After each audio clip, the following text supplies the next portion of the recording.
तारीख 11 अक्टूबर।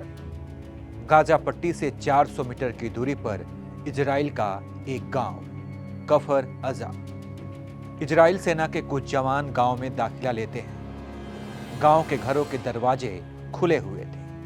हर तरफ लाशें बिखरी पड़ी थी, महिला, पुरुष और यहां तक कि मासूम बच्चे भी। गांव के कुत्तों तक को गोली मारी गई थी। पूरा गांव किसी शमशान से कम नहीं था। 7 अक्टूबर को हमास के आतंकियों ने यहां कब्जा किया था। आतंकियों को भगाने के बाद 11 अक्टूबर को इजराइल की सेना जब इस गांव में कदम रखती है तो जवानों के होश पाख्ता हो जाते हैं। वहां का मंजर देखकर ये तो नरसंहार है।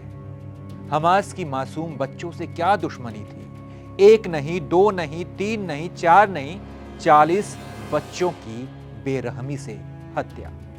आतंकियों ने कसाईयों की तरह बच्चों को काट डाला।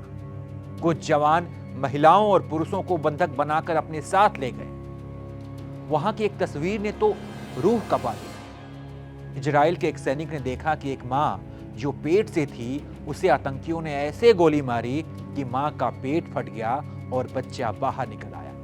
वो बच्चा गर्भनाल से उस वक्त भी जुड़ा हुआ था। वहां के एक पत्रकार ने ट्वीट कर इस घटना के बारे में क्या लिखा, देखिए। इजराइल की मीडिया के अनुसार हमास के कब्जे किए गए एक गांव को छुड़ाने के बाद मीडिया को वहां जाने दिया गया। मीडिया के कैमरे में जो तस्वीरें कैद हुई हैं वो दिखाने लायक नहीं है।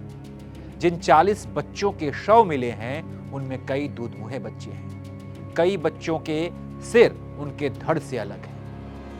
किस धड़ का कौन सा सिर है ये पहचानना भी वहां पर मुश्किल है। हमास के आतंकवादियों के इस हमले के 4 दिन बाद आईडीएफ मेजर जनरल हताई वेरू उस मौके पर पहुंचे, उस जगह पर पहुंचे।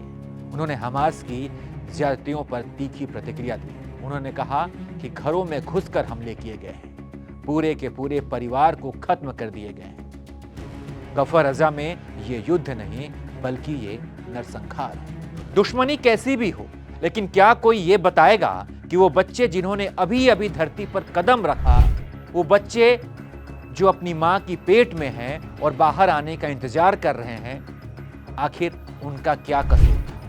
हमास के आतंकियों ने जो किया उसे इजराइल नहीं पूरी दुनिया सदमे में। दुनिया के किसी कोने में बच्चे मरे हैं, 1-2 नहीं 40 बच्चे। बाकी इस वीडियो में इतना ही। तमाम अपडेट्स के लिए आप देखते रहिए एबीपी लाइव।